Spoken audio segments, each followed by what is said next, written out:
on all of my platforms, I cannot stress enough and emphasize enough our need to be safe in terms of following the guidelines set forth by the CDC and the scientists and the medical doctors, that community, especially when what they're asking for is not that difficult. And that is, when you go around people, wear a mask, stay 6 feet apart, don't gang and gather up. You don't have to be at all these parties. There's not that much partying. Or so on all of my platforms, I make sure there's a few messages that I share, and certainly that's one of them in terms of masking up, because it is an inconvenience. It is. I don't like it per se any more than anybody else, but you know what? We're making the best of it. They can be fashionable. I wear one that has an African pattern on there. I have 2 different ones. I wear one, wash the other, put the other one on. Both of them have an African pattern on them in terms of their design, whether it's kente or whatever. But you can have your college, you can represent that, you can represent your school, you can represent your fraternity or your sorority, you can represent pretty much whatever you believe in, because now, of course, like anything else, the mask has become a marketable item. So people have an opportunity to make a few dollars on them by personalizing them or customizing them. So, I mean, you can make the best out of a bad situation, which with the mask you can do. You can use it just like any other apparel or any other accessory. If you want to accessorize, because I know particularly the ladies, and I'm not just trying to say just for the ladies, because the men do it too for that matter, but you can accessorize. That's what I'm trying to get at with the mask. It can become a part of your clothing accessories. You can match it up to whatever your color of the day. If you want to buy various colors and wear one each day to match your outfit, you can do that. In other words, be creative rather than whining about it, rather than resisting, talking this nonsense about your freedoms and all this, that, and the other. Yeah, I understand the freedom piece. I get it. But at the same time, you're putting yourself at risk as well as exposing anybody else, because the truth of the matter is we can be asymptomatic and not know whether or not we are carrying the virus or not. We could feel great and still be carrying it. We could have absolutely no symptoms at all, and yet we could still be carrying it and passing it on to others, and vice versa. So I get the whole thing, but it's an inconvenience. But I've heard, like in the beginning in particular, not so much now. Well, you know what? It'll crop up again every now and again now too. I've heard folks comparing it to slavery. This is nowhere in the realm. It's not even in the arena or the ballpark of slavery. The fact that you would have to wear a mask or stay 6 feet away from somebody or not have a party or a gathering is nowhere in the league, nowhere close to the experience of 400 years of being treated inhumanely, of being treated as 3/5 of a person, if that, of being treated less than an animal, a dog or a cat or a monkey, being treated less than that. This is nowhere close to that. So I really would get on my soapbox and would really get my fur up when I hear folks talking about this is slavery. No, it's not slavery.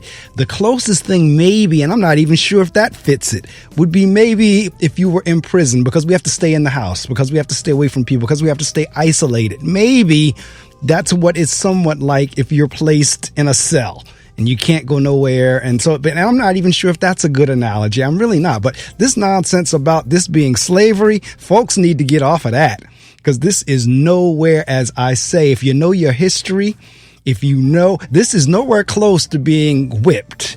This is nowhere close to having your family separated. This is nowhere close to being raped. This is nowhere close to being robbed. This is nowhere close to being humiliated and degraded and denigrated. This is nowhere close to that. So when folks was talking about this is like slavery, I mean, I saw folks holding up signs talking about slavery. No, this is not slavery. The fact that you have to wear a mask to keep you protected and to keep somebody else protected. I've heard all kinds of silly excuses.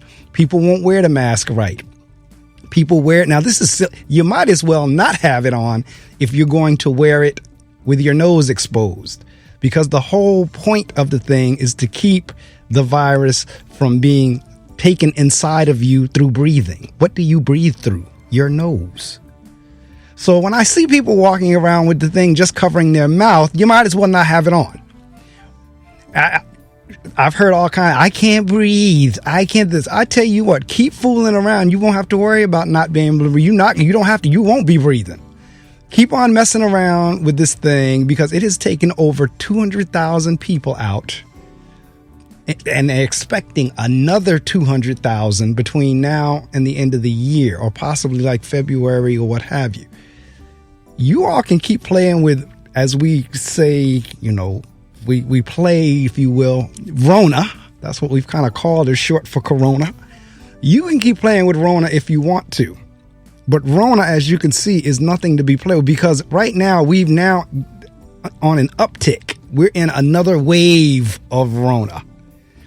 And not just here in the United States, even though we're probably doing some of the worst around the world, but around the world, RONA is making a comeback. So even though we thought we had RONA down, RONA is making a comeback to the possibility, or possibly with a death toll even higher than this round. So you all can play around listening to fools if you want to. Listening to fools that tell you not to wear masks. Listening to fools that tell you it's not manly, it's not masculine, it's not macho. Listening to fools talking about they were cured within a week.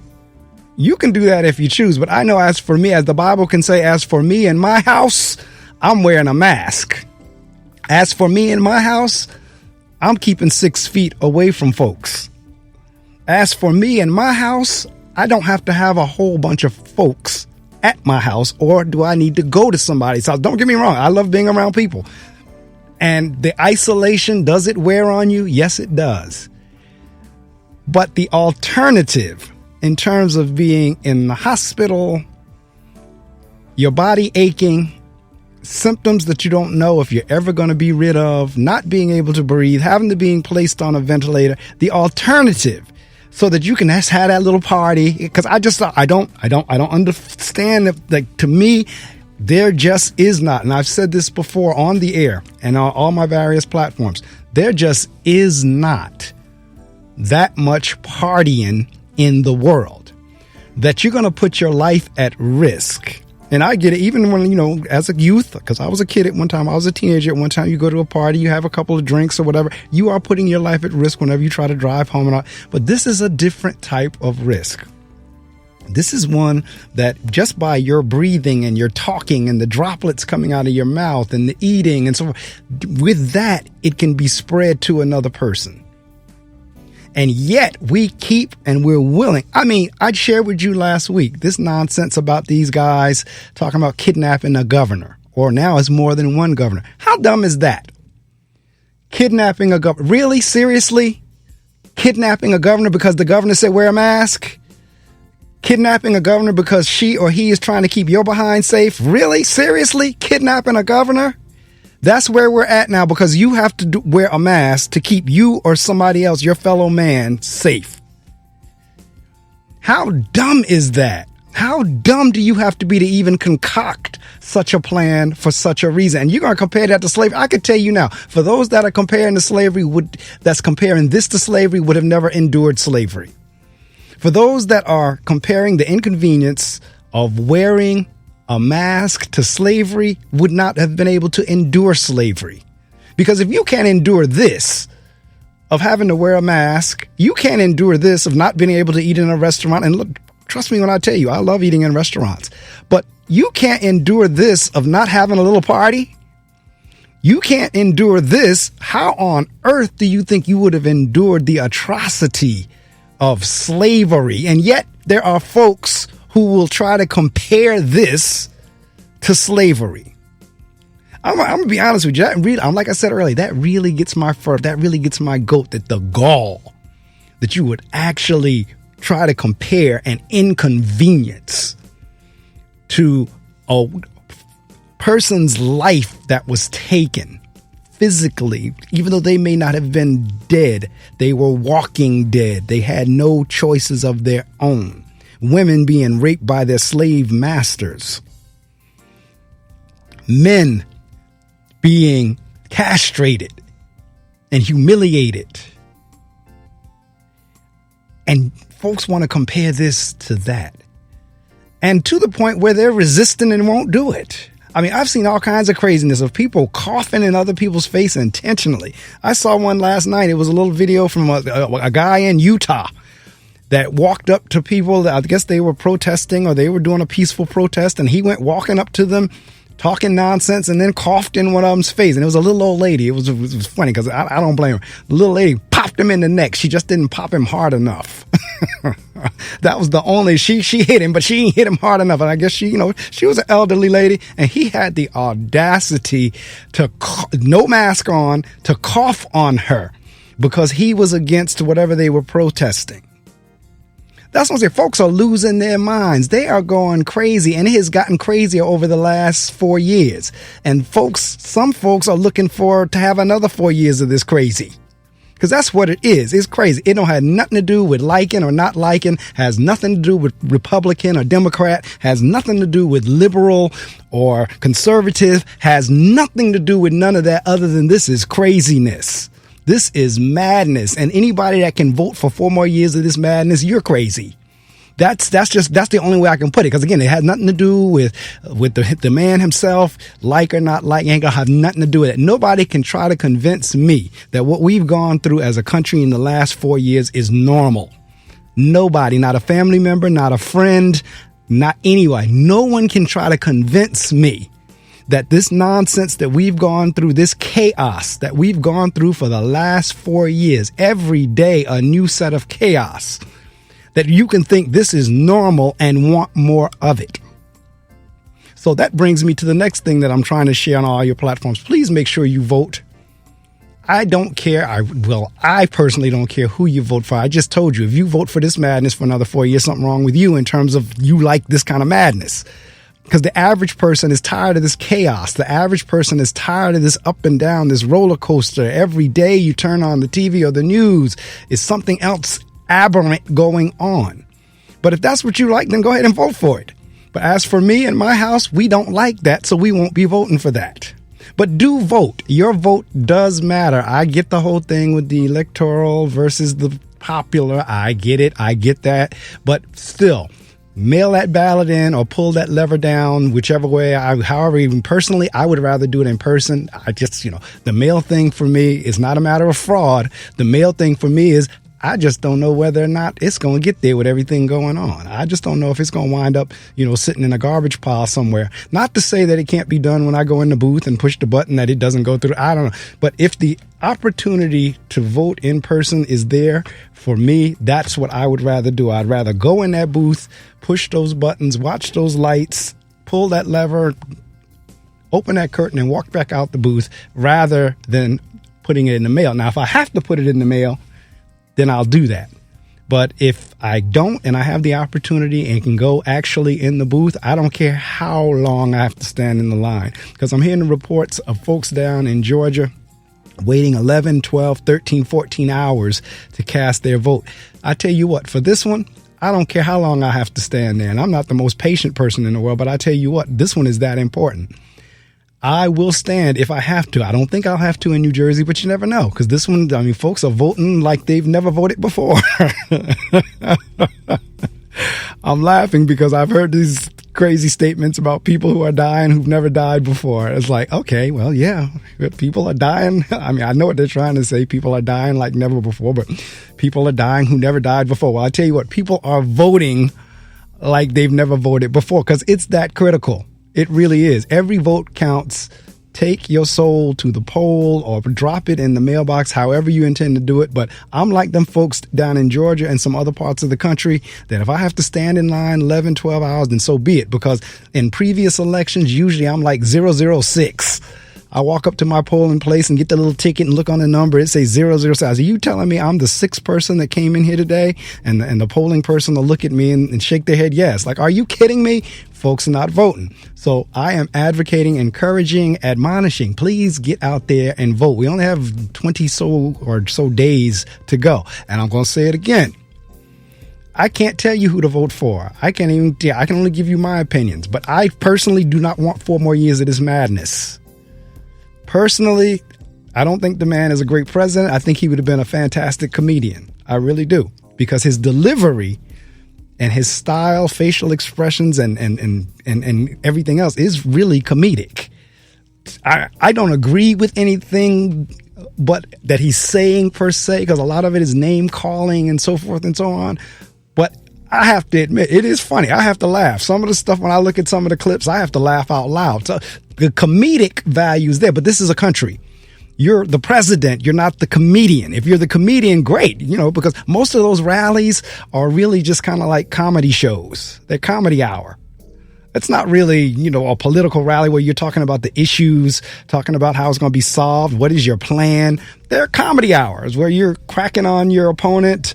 You're accusing folks of stuff. You're making people laugh. That's what they are. That's what they really are. But if that's what you want for 4 more years, then by all means, pull that lever down for that. I can just tell you, I'm not pulling my lever down for that because I'm tired of this madness. And I think many people in the country, regardless of their race, regardless of their color, regardless of whether they're Republican or Democrat, liberal or conservative, I think many people, regardless, is tired of it. I really do. I really do. I think folks just want some peace. We got everything going on simultaneously. You got the West Coast doggone near burning down. You got hurricanes all over the place. You got this virus that we're dealing with. You got this man that everything comes out his mouth is a tale, as the kids can say. I don't want to say lie on air, but I can say lie on air. But everything that come out the man's mouth is an untruth. So we got all this stuff going on simultaneously, and you wonder why people are like losing their minds. That's why I put on the Good News in Song on Saturday mornings and advise you to go on and tune in on Saturdays from 6 to 9 a.m. right here on Brave New Radio on GoBrave.org. For those of you who are listening on the Mark Medley Show, this is an opportunity on Saturday mornings from 6 to 9. You can hear me live on the radio. All you have to do is tune in on GoBrave.org, GoBrave.org. Back to the mask thing, and I shared this story with you last week. I'm going to share it again because I want it recorded.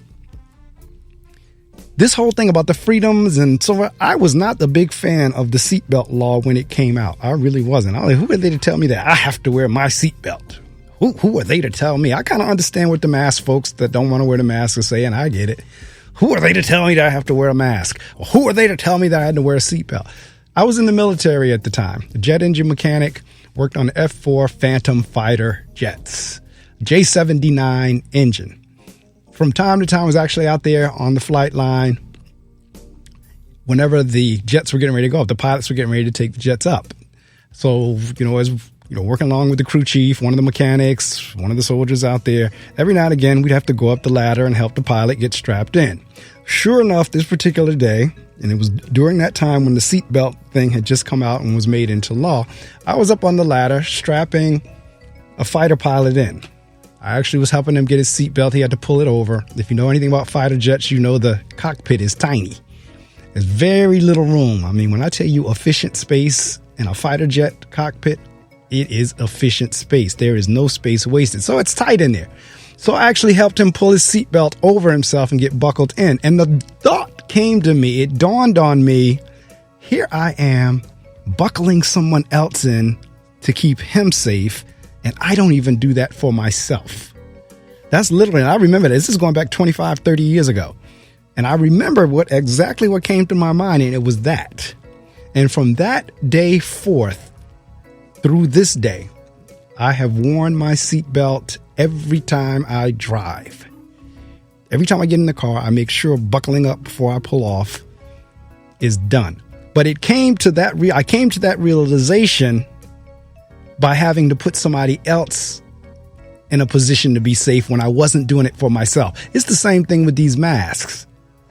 I heard something yesterday, which is a very good example in terms of the mask wearing. What if you were going into surgery? Because I mean, prior to the pandemic, doctors always wore masks whenever they go into surgery, what have you. So the question came up yesterday, if you were a patient on the gurney, they're taking you into surgery and you got in there and you saw all the doctors rip their masks off, how would you feel? Knowing that they're getting ready to operate on you with no masks on. Well, it's the same situation here with this pandemic. As I said, we don't know whether or not we're carrying it or not. That's one of the unknowns. So even though you can maybe be out there dancing the YMCA and talking about you feeling great and all this kind of great stuff, the truth of the matter is you can still be spreading. They call them super spreaders. You could still be spreading. I feel great myself right now. I don't know if I have it or not. I take my temperature every day because every day that I go into the school building, I have to have my temperature, and it always comes up nice and low, 97.1, 97.2, 97.3. Always comes up in range. On my desk in my office is a big piece of plexiglass with a sign outside that says maximum occupancy 2. Me and one other visitor can come in. So when parents want to come in to visit me, if there's 2 or 3 of them, only one can come in. There are precautions and things that are in place for a reason. Even here in the studio, we were shut down from March until September. And when we came back, you would not believe the amount of sanitizers and paper towels and the hand sanitizer that we have to squirt on. Before we change shifts, we have to wipe everything down. We have to wipe the telephone, all the buttons, the keyboards, the microphone. We have to wipe everything down for the next DJ who's coming behind us. There are safety precautions that are put in place for a reason. And you have these fools out here resisting and out there talking about kidnapping governors and all kinds of nonsense. Just unreal. Well, I didn't have a guest this morning. I was the guest. Hopefully I've shared something to encourage you. Please encourage your friends and family members to wear their masks, to mask up. Please encourage your friends and family. They don't have to have... See, for me, Thanksgiving, because the holidays are coming. This is the other thing. Traditionally, on Thanksgiving, folks be getting together. For me, I do not have to have a bunch of folks at my house for things. Matter of fact, I'd be all right with nobody but my immediate family. I really would. Now, my wife, that's a different story. But for me, I'm fine with just the 3 of us in the house. That would be it. I'm good. I don't have to be going to anybody's house. I don't have to have anybody come into my house. We don't have to have it. I get the tradition. I understand that. But you understand this is an unprecedented time for us. Folks that were here 130 years ago, 100 years ago, whatever, whenever they had the last pandemic, they did what they needed to do. And they may not have liked it, but they did what they needed to do. But for us, those of us who are living now, this, for most of us, with the exception of folks who was here 100 years ago, this is our first time going through something this severe as a pandemic. And yet we want to keep trying to resist. We keep trying to have a bunch of folks over at the house. We keep wanting to go to these big, silly parties that folks put on. We keep still trying to do what we normally do. And again, I keep saying I get it because I feel it. There are routines that I want to do like we normally do too. But you know what? We have to do what's good for everybody. The pandemic, the virus, RONA, COVID-19, most likely would slow down if we would do what we needed to do to slow it down. But because too many of us keep refusing, that's why RONA keep coming back. That's why RONA's like, all right now. Yeah, y'all want to keep on. And I mean, and this is not limited to just the super spreader rallies. It's the same thing with the protests and everything. Anywhere you're getting a whole group of people, and I'm not knocking the protesters. Folks got to do what they got to do. But at the same time, you know that this situation we're in as well. If you're going to be, put your mask on. Don't be out there roaming around uncovered with your face uncovered. They come to these rallies, face uncovered, and then want to make fun of the folks at the other rally who do come covered. Then a whole bunch of folks getting sick. Because I'm going to be honest with you, and it's going to sound terrible. I have no sympathy or empathy for anybody that goes to those rallies unmasked and they wind up falling ill. None. This last time, whenever we had this whole thing with the judge or the Supreme Court, the whole little thing there where they all got together and all of them got sick. Nope. No sympathy, empathy whatsoever, because that did not have to happen. That did not have to be. And the list started getting long of folks that we know. The list was long and distinguished. No sympathy, empathy at all, because they didn't follow the guidelines. They were told, first off, don't do it. Secondly, if you do it, make sure everybody's separated 6 feet and have a mask. I cannot impress this point enough. And as I said, I'm putting it on all of my platforms, whether it's this show, the Mark Medley Show, the Live Well, Love Much, Laugh Often Show, whichever one of them. Got a couple of other little platforms that I can put it on, but I cannot stress enough the need for us to proceed with caution because this thing is taking folks out. It's not a matter of being fearful, but you need to respect it. Very good friend of mine early in the year shared with me, I am not fearful of it. I am not afraid of it, but I respect it. And I like that quote. I'm not necessarily afraid of Rona, but I respect her. I'm not running around in fear, but I respect the fact that I've lost colleagues and family members and friends to Rona. I've lost principal friends that I was personally close with that served as principal together. Lost colleagues, lost family members, lost church family members. So I don't need folks trying to tell me about their freedoms because they don't want to wear a face covering. I don't need folks telling me about, kidnapping the governor because the governor said wear your mask. Absolutely ludicrous.